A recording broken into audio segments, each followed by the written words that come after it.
Number की तैयारी मैं आपकी करवा रहा हूँ हिंदी साहित्य की। आप सभी को याद रखना है जो आपकी यूपी पुलिस का एग्ज़ाम होने वाला है ना सितंबर या अक्टूबर में, तो उसमें 10 नंबर के क्वेश्चन आएंगे हिंदी के टॉपिक में साहित्य क्वेश्चन के। क्योंकि अब आप लोग पिछली परीक्षाएं उठाकर देखो, जो जेल वार्डर का पेपर हुआ था तो जेल वार्डर में भैया 10 नंबर के क्वेश्चन आए थे साहित्य से संबंधित हर एक शिफ्ट में। तो सबसे पहला क्वेश्चन आपके सामने, हिंदी के प्रथम गद्यकार कौन थे ये आपको बताना है। हिंदी के प्रथम गद्यकार कौन थे, साथ ही साथ आपको ये भी बताना है कि हिंदी की प्रथम रचना कौन थी और हिंदी की जो प्रथम कवि थे वो कौन थे। तो ये 3 प्रश्न आप सभी को बताना है, जल्दी से बताइए इसका राइट आंसर आप सभी लोग। तो हिंदी के प्रथम गद्यकार कौन थे, लल्लू लाल, ये बात आप सभी को याद रखना है, ठीक है। उसके बाद अगर हम लोग बात करें तो हिंदी के प्रथम कवि कौन थे, तो सरहपा, ये नाम आप सभी को याद रखना है भाई, ठीक है। सरहपा नाम याद रखना है। सरहपा के बारे में आपको 2 बातें याद रखना है। सबसे पहली बात आपको याद रखना है सरहपा के बारे में कि ये हिंदी के प्रथम कवि थे, और दूसरा प्रश्न आपसे पूछा जाता है कि किसने चौपाई और दोहा का सबसे पहले प्रयोग किया।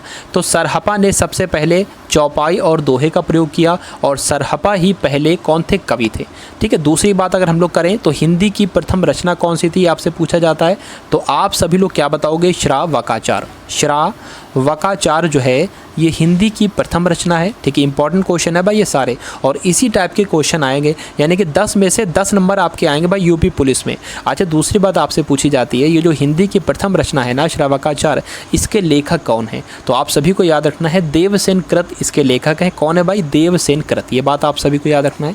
इस क्वेश्चन में एक बात देखिए कि भारतेंदु हरिश्चंद्र का नाम आया है, और भारतेंदु हरिश्चंद्र आपके एग्जाम के लिए बहुत ही इंपॉर्टेंट हैं। 3 प्रकार के प्रश्न भारतेंदु हरिश्चंद्र से पूछे जाते हैं जो इंपॉर्टेंट है। सबसे पहली बात तो आपको याद रखना है, आपसे प्रश्न पूछा जाएगा कि आधुनिक हिंदी साहित्य के पिता किसको कहा जाता है। आधुनिक हिंदी साहित्य का पिता किसको कहा जाता है, तो आप लोग क्या बताओगे भाई, भारतेंदु हरिश्चंद्र बताओगे। तो दूसरी बात आप सभी को याद रखना है कि इनको जो है भारतेंदु हरिश्चंद्र के बारे में दूसरी बात आपको याद रखना है कि आधुनिकता के पहले रचनाकार कहलाते हैं ये। आपसे पूछा जाएगा निम्नलिखित में से कौन आधुनिकता के पहले रचनाकार कहा जाता है, तो आपको बताना है भारतेंदु हरिश्चंद्र। तीसरा क्वेश्चन आपसे बनता है कि हिंदी में सबसे पहले नाटकों की शुरुआत किसने की, तो भारतेंदु हरिश्चंद्र ने ही सबसे पहले नाटकों की शुरुआत की। तो इतने भाई प्रश्न आप सभी को याद रखना है, ठीक है। उसके बाद हम लोग देखते हैं कि हिंदी के सर्वप्रथम प्रकाशित पत्र का नाम आपको बताना है। हिंदी में जो सबसे पहले प्रकाशित पत्र था उसका नाम आप सभी को बताना है। तो आंसर में भाई कमेंट कीजिए अगर आप लोगों को मालूम है, और वीडियो को शेयर कर दीजिए। जितने भी देखिए 2-4 स्टूडेंट जितने भी मुझको देख रहे हैं, 5-6 स्टूडेंट, ठीक है, तो ठीक उन लोग को वीडियो शेयर कर दीजिए आप सभी लोग, ताकि ज़्यादा से ज़्यादा स्टूडेंट जुड़ सकें और मैं ज़्यादा से ज़्यादा एनर्जेटिक तरीके से आप सभी को पढ़ा सकूं।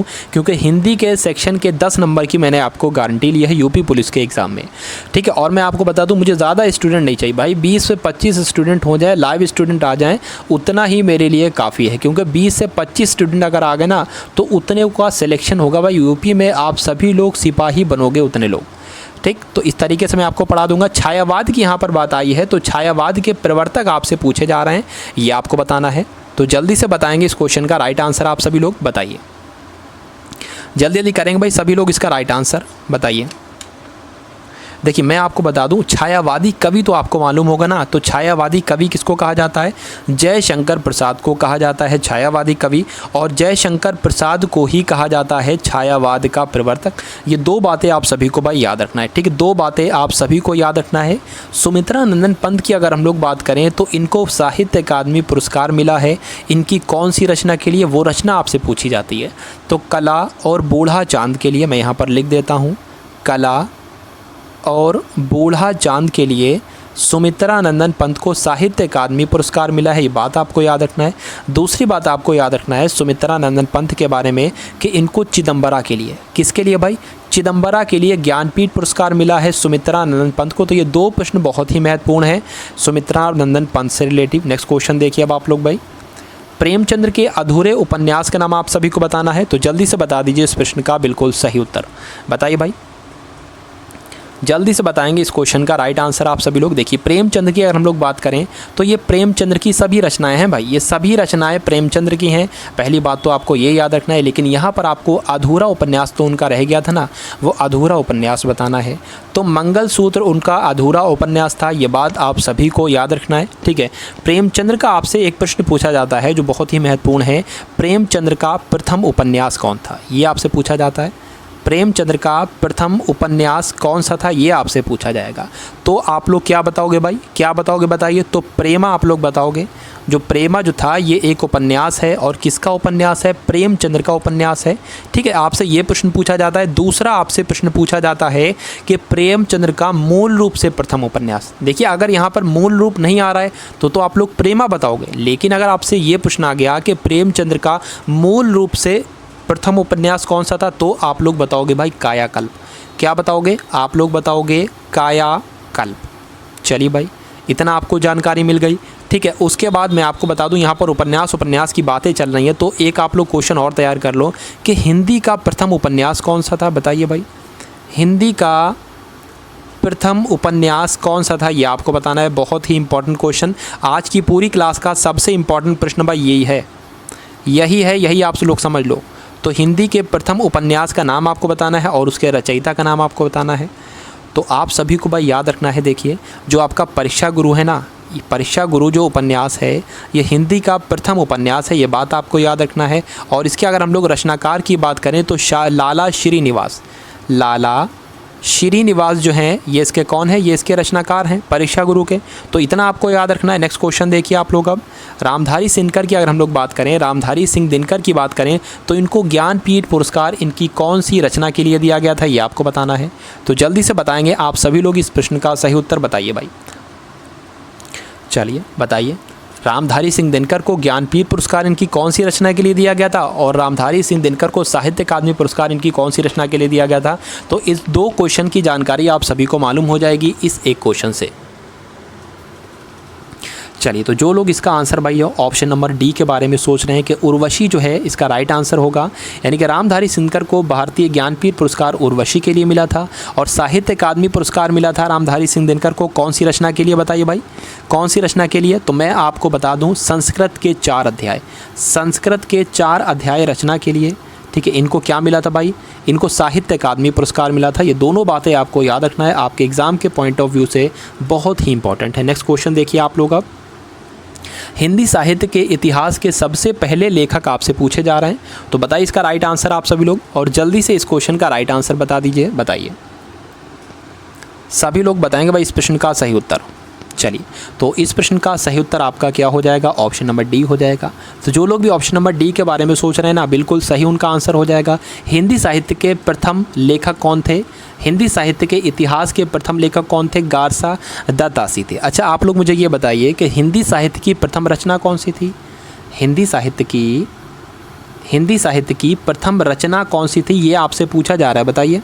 तो आप सभी को याद रखना है, हिंदी साहित्य की प्रथम रचना पृथ्वीराज रासो थी। आपने बहुत नाम सुना होगा, पृथ्वीराज रासो जो थी ये हिंदी साहित्य की प्रथम रचना थी।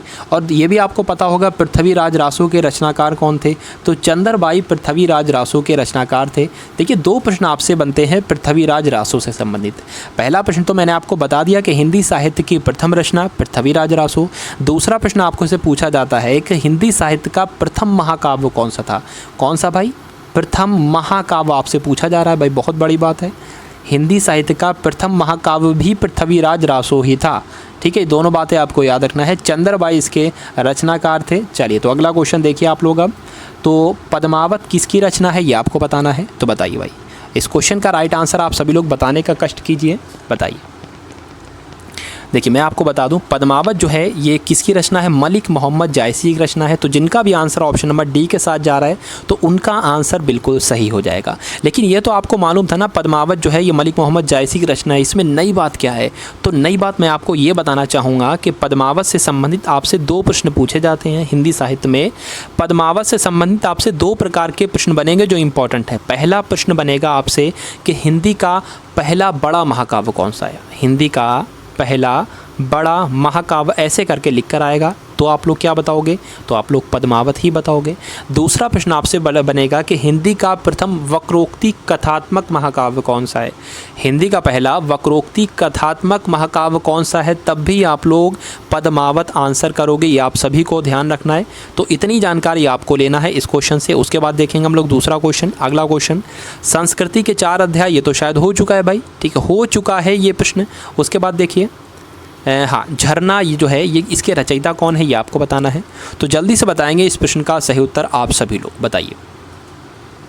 देखिए मैं आपको बताऊं, ठीक है, आपको ये तो मालूम होगा कि झरना के रचयिता जयशंकर प्रसाद हैं। जयशंकर प्रसाद जो हैं ये झरना के रचयिता है, लेकिन आपसे क्वेश्चन घुमा के पूछा जाएगा भाई, क्वेश्चन आपसे घुमा के पूछा जाएगा और फिर उस क्वेश्चन का आप लोग आंसर जो है नहीं बता पाओगे। तो मैं आपको बता दूं क्वेश्चन घुमा के किस प्रकार पूछा जाएगा। आपसे पूछा जाएगा कि छायावाद की प्रथम कृति कौन सी है, ठीक है, छायावाद की प्रथम कृति कौन सी है, तो आप लोग बताओगे झरना।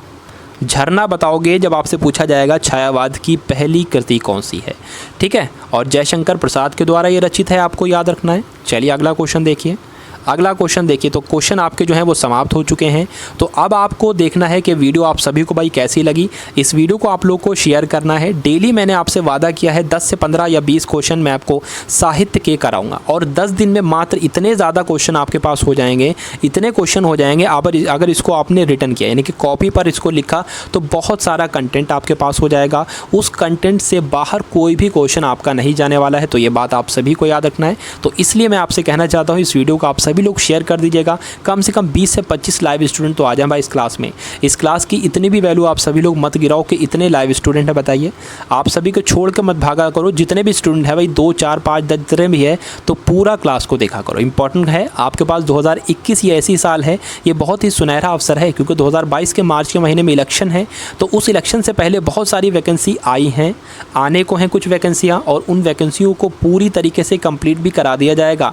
दिसंबर तक कंप्लीट करा दिया जाएगा। नहीं करवा पाया जाएगा तो जनवरी में आपका आचार संहिता लग जाएगी, फरवरी में, ठीक है। उसके बाद लगभग 3 महीने के बाद चुनाव होने के बाद कंप्लीट करवा दिया जाएगा।